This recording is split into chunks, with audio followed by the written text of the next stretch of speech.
সুপ্রিয় শিক্ষার্থী বন্ধুরা, এই করোনাকালীন সময় আশা করি তোমরা সবাই সুস্থ আছো, নিরাপদে আছো।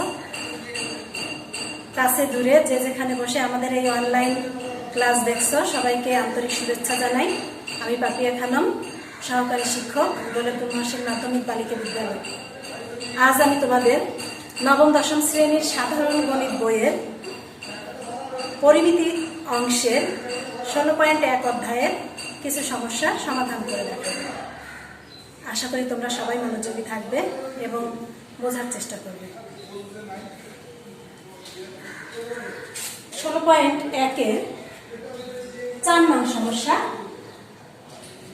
এখানে আছে একটি ত্রিভুজের দুইটি বাহুর দৈর্ঘ্য 25 সেন্টিমিটার 27 সেন্টিমিটার এবং পরিসীমা 84 সেন্টিমিটার। ত্রিভুজটির ক্ষেত্রফল নির্ণয় করো। তাহলে এখানে দেওয়া আছে একটা ত্রিভুজের দুই বাহুর দৈর্ঘ্য দেওয়া আছে, একটা 25 সেন্টিমিটার, একটা 27 সেন্টিমিটার এবং পরিসীমা 84 সেন্টিমিটার। তাহলে পরিসীমা আমরা জানি যে পরিসীমা হলো ত্রিভুজের তিন বাহুর যোগফল, তিন বাহুর সমষ্টি। এখানে আছে তিন বাহুর সমষ্টি আছে 84, আর এখানে দুইটা বাহুর দৈর্ঘ্য দেওয়া আছে, একটা 25 আর একটা 27। আমি যদি 84 থেকে 25 এবং 27 বিয়োগ করি তাহলে পাবো 32। তার মানে দেখা যাচ্ছে যে এই ত্রিভুজে তিনটা বাহুর দৈর্ঘ্য 3 মাপ, তার মানে 3 ধরনের। তাহলে ত্রিভুজটা যেহেতু 3 বাহুর দৈর্ঘ্য 3 রকমের, তাহলে এই ত্রিভুজটা হচ্ছে বিষমবাহু ত্রিভুজ। আর বিষমবাহু এখানে তোমার নির্ণয় করতে বলছে ত্রিভুজের ক্ষেত্রফল। তাহলে বিষমবাহু ত্রিভুজের ক্ষেত্রফল কি সেটা তোমাদের জানতে হবে। বিষমবাহু ত্রিভুজের ক্ষেত্রফল নির্ণয়ের সূত্র √s × s - a s - b s - c। এখানে s হচ্ছে অর্ধ পরিসীমা, অর্ধ পরিসীমা। এ হলো ত্রিভুজের ABC, এটা হলো ত্রিভুজের তিনটি বাহুর দৈর্ঘ্য। তাহলে ABC হলো ত্রিভুজের তিনটা বাহুর দৈর্ঘ্য আর হলো অর্ধ পরিসীমা। তাহলে এখানে ক্ষেত্রফল নির্ণয় করতে গেলে আমার ত্রিভুজের তিনটা বাহুর দৈর্ঘ্য জানতে হবে এবং অর্ধ পরিসীমা জানতে হবে। তাই এখানে ত্রিভুজের আমি সমাধানে ধরে নিছি যে, মনে করি ত্রিভুজ ABC একটা ত্রিভুজ, এর AB বাহু 25 সেন্টিমিটার, BC বাহু 27 সেন্টিমিটার, AC বাহু 27 সেন্টিমিটার আর BC বাহু পাবো। যেহেতু অর্ধ পরিসীমা 84 সেন্টিমিটার দেওয়া আছে, তাহলে 84 থেকে মাইনাস হবে 25 + 27, মানে দুইটা বাহুর যোগফল পরিসীমা থেকে বিয়োগ করতে হবে। তাহলে সেটা আমি পেলাম কত? 32 সেন্টিমিটার। তার মানে BC বাহু 32 সেন্টিমিটার। তাহলে ত্রিভুজের একটা বাহু 25, একটা 27 আর একটা 32। তাহলে আমি বলছিলাম যে পরিসীমা হচ্ছে 3 বাহুর যোগফল আর অর্ধ পরিসীমা হচ্ছে এই যোগফলের অর্ধেক।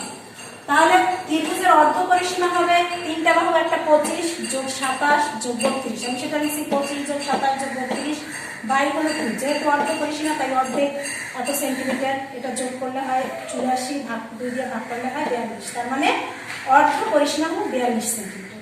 তাহলে আমাদের ক্ষেত্রফল নির্ণয়ের জন্য দরকার পরিসীমা এবং তিনটা বাহুর দৈর্ঘ্য। আমরা তিনটা বাহুর দৈর্ঘ্য এবং পরিসীমা পেয়ে গেছি। তাহলে ত্রিভুজের ক্ষেত্রফল হবে √s × s - a s - b s - c। s এর মান 42, 42 - 25, 42 - 27, 42 - 32। এটা বিয়োগ করলে পাবো 17, 15, 10। বর্গমূল এটা গুণ করলে এটা হবে, এটাকে বর্গমূল করলে আমি পাই 327.26। তাহলে এটা ত্রিভুজের ক্ষেত্রফল। তাহলে ত্রিভুজের ক্ষেত্রফল আমরা পেলাম 327.26 বর্গ সেন্টিমিটার। এবার আমরা 5 নং সমস্যাটি সমাধান করব। 5 নং সমস্যা, একটি সমবাহু ত্রিভুজের প্রত্যেক বাহুর দৈর্ঘ্য 2 মিটার বাড়ালে এর ক্ষেত্রফল 6√3 বর্গমিটার বেড়ে যায়। ত্রিভুজটির বাহুর দৈর্ঘ্য নির্ণয়। এখানে বলছে একটি সমবাহু ত্রিভুজ। তাহলে সমবাহু ত্রিভুজ কাকে বলে? বাহুভেদে ত্রিভুজ তিন প্রকার: সমবাহু ত্রিভুজ, সমদ্বিবাহু ত্রিভুজ ও বিষমবাহু ত্রিভুজ। এখানে বলছে সমবাহু ত্রিভুজ, তাহলে সম মানে সমান, যে ত্রিভুজের তিনটি বাহুর দৈর্ঘ্য সমান তাকে সমবাহু ত্রিভুজ বলে। তাহলে এখানে প্রথমে সমবাহু ত্রিভুজের প্রত্যেক বাহুর দৈর্ঘ্য 2 মিটার বাড়াবে, তার মানে আগে বাহুর দৈর্ঘ্য কত ছিল সেটা দেওয়া নেই, সেটা কি করতে হবে আমাদের ধরে নিতে হবে।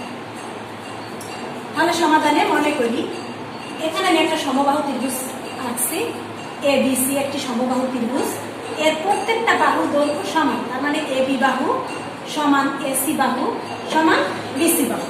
তাহলে ত্রিভুজ এ বি সি এর এ বি সমান সমান বিসি সমান সমান এসি সমান এ মিটার, এটা ধরে নিলাম এই প্রত্যেকটা বাহুর দৈর্ঘ্যই এ। তাহলে সমবাহু ত্রিভুজের ক্ষেত্রফল নির্ণয়ের সূত্র হলো √3/4 a স্কয়ার বর্গমিটার। এখন প্রশ্নে বলছে যে একটি সমবাহু ত্রিভুজের প্রত্যেক বাহুর দৈর্ঘ্য 2 মিটার বাড়ানো। তাহলে আগে আমি ত্রিভুজের বাহুর দৈর্ঘ্য এ ধরে নিছিলাম, এবার বাহুর দৈর্ঘ্য 2 মিটার বাড়াতে হবে। তাহলে বাহুর দৈর্ঘ্য যদি 2 মিটার বাড়ে, তাহলে আগে বাহুর দৈর্ঘ্য ছিল এ, এবার 2 মিটার বাড়াতে হলে বাহুর দৈর্ঘ্য এর সাথে কত 2 যোগ করতে হবে। তাহলে বাহু বাড়ালে বাহুর দৈর্ঘ্য হয় a + 2 মিটার। এখন আগে বাহুর দৈর্ঘ্য ছিল a, তখন ক্ষেত্রফল ছিল √3/4 a স্কয়ার। এখন বাহুর দৈর্ঘ্য হয়েছে a + 2, তাহলে ক্ষেত্রফল কি হবে √3/4 এর জায়গায় হবে a + 2 এর হোল স্কয়ার এত বর্গমিটার। এখন বলছে বাহুর দৈর্ঘ্য 2 মিটার বাড়ালে এর ক্ষেত্রফল 6√3 বর্গমিটার বেড়ে যায়। এই বেড়ে যায় মানে আগে যে ক্ষেত্রফল ছিল, বাহুর দৈর্ঘ্য বাড়ানোর পরে যে ক্ষেত্রফল হলো, এই বর্ধিত ক্ষেত্রফল হলো 6√3। তাহলে আমরা বলতে পারি যে √3/4 a + 2 এর হোল স্কয়ার, এটা থেকে যদি আগের ক্ষেত্রফল √3/4 a স্কয়ার বিয়োগ করি, তাহলে বিয়োগফল হবে 6√3। তাহলে সেটা লিখছি প্রশ্ন মতে √3/4 a + 2 এর whole square minus √3/4 a square equal 6√3। এখন √3/4 এটা আমি কমন নিলাম, তাহলে থাকলো a + 2 এর whole square minus a square equal 6√3। এখন √3/4 রুট আছে বাম পাশে, সমান সমানের বাম পাশে আছে গুণ অবস্থা, যদি আমি এটাকে ডান পাশে নেই তাহলে কি হয়ে যাবে ভাগ হয়ে যাবে, তাহলে নিচে চলে গেল ভাগ হয়ে গেল। আর 4 নিচে বাম পাশে সমান সমানের বামে আছে ভাগ, যদি আমি ডান পাশে নেই তাহলে হয়ে যাবে গুণ, তাহলে 4 গুণ হবে। তাহলে লিখতে পারি a + 2 এর whole square minus a square equal এটা। এখন a + 2 এর হোল স্কয়ার আমরা জানি a + b whole square equal a square + 2ab + b square. এখানে আমি a থাকলো, b2 কে আমি b ধরব, তাহলে a + b হোল স্কয়ার সমান a square + 2ab + b square minus a square equal √3 কেটে গেল, তাহলে 4 × 24। এটা গুণ করলাম, দুইটা হলো 4a, আর a স্কয়ার আর মাইনাস a স্কয়ার কেটে গেল, 4a + 4 ইকুয়াল 24। তাহলে 4a ইকুয়াল 24 + 4, ডান পাশে যদি নেই হয়ে যাবে মাইনাস, তাহলে 24 থেকে 4 মাইনাস করলে হয় 20। তাহলে 4 এর সমান 20, a সমান 20/4, এটা কাটলে হয় 5। তাহলে আমরা a কি ধরে নিছিলাম, আমরা ধরে নিছিলাম ab সমান bc সমান ac, তার মানে এই ত্রিভুজের যে তিনটা বাহু সমবাহু ত্রিভুজের এর মান ধরে নিছিলাম a মিটার, এর মান আমরা পেলাম 5 মিটার, অতএব ত্রিভুজের বাহুর দৈর্ঘ্য 5 মিটার। এটাই অ্যান্সার, ত্রিভুজের বাহুর দৈর্ঘ্য 5 মিটার। তাহলে শিক্ষার্থী বন্ধুরা তোমরা সবাই ভালো থাকো, আবার আগামী ক্লাসে তোমাদের সাথে দেখা হবে। তত সময় তোমরা ভালো থাকো, সুস্থ থাকো, এই দোয়া করি। আসসালামু আলাইকুম।